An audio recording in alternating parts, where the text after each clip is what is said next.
saya Hasna Mutiara Syala bersama rekan saya Amelia Febrianti.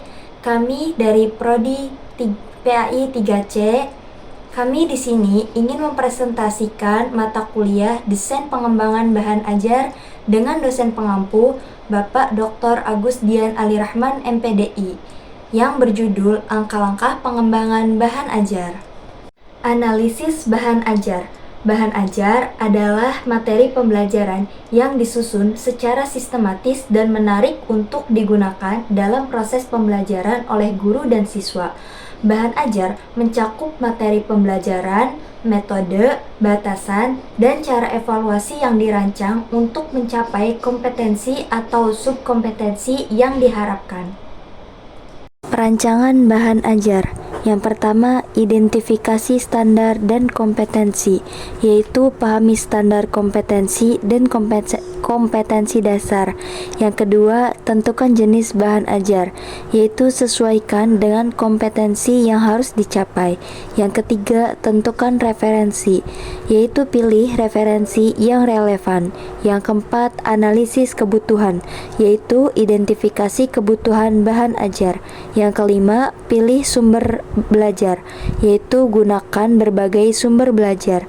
Yang keenam, susun peta bahan ajar, yaitu rencanakan struktur bahan ajar. Aspek penting dalam penyusunan bahan ajar. Yang pertama, ada relevansi, yaitu bahan ajar harus sesuai dengan standar kompetensi.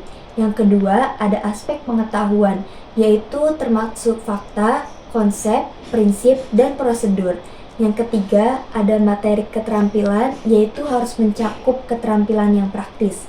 Yang keempat, ada konsistensi, yaitu harus menjaga konsistensi dalam format dan penyajiannya.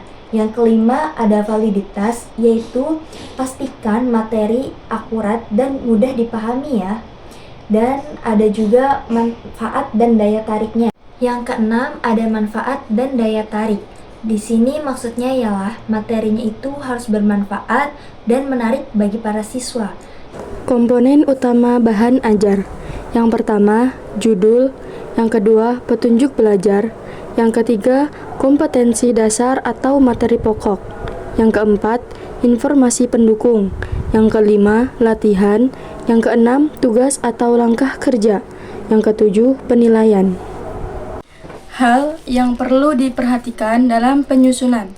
Yang pertama, tujuan pembelajaran. Tentukan dengan jelas. Kedua, metode pembelajaran. Pilih metode yang sesuai. Yang ketiga, rencana pembelajaran. Susun secara detail. Yang keempat, konsistensi, yaitu perhatikan aspek visual seperti font dan tata letak. Yang kelima, format dan organisasi. Jaga format dan organisasi bahan ajar. Yang keenam, sumber belajar. Gunakan berbagai sumber. Yang ketujuh, penyajian. Sajikan materi secara terorganisir dan menarik. Yang kedelapan, petunjuk dan tugas. Berikan petunjuk jelas dan tugas yang mendukung. Yang kedelapan, penilaian. Lakukan penilaian untuk mengukur hasil belajar. Evaluasi bahan ajar. Yang pertama, evaluasi satu-satu. Melibatkan individu untuk mengidentifikasi kesalahan dan mendapatkan umpan balik.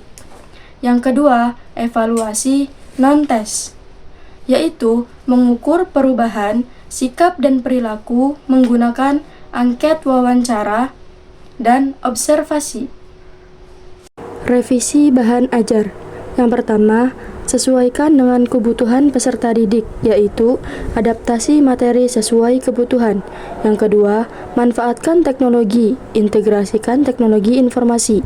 Yang ketiga, tambahkan sumber daya, yaitu sertakan materi tambahan. Yang keempat, dorong interaksi, meningkatkan partisipasi siswa. Yang kelima, evaluasi dan umpan balik, yaitu gunakan umpan balik untuk perbaikan. Yang keenam, petunjuk penggunaan, berikan petunjuk yang jelas. Dan yang ketujuh, variasi metode, gunakan berbagai metode pembelajaran.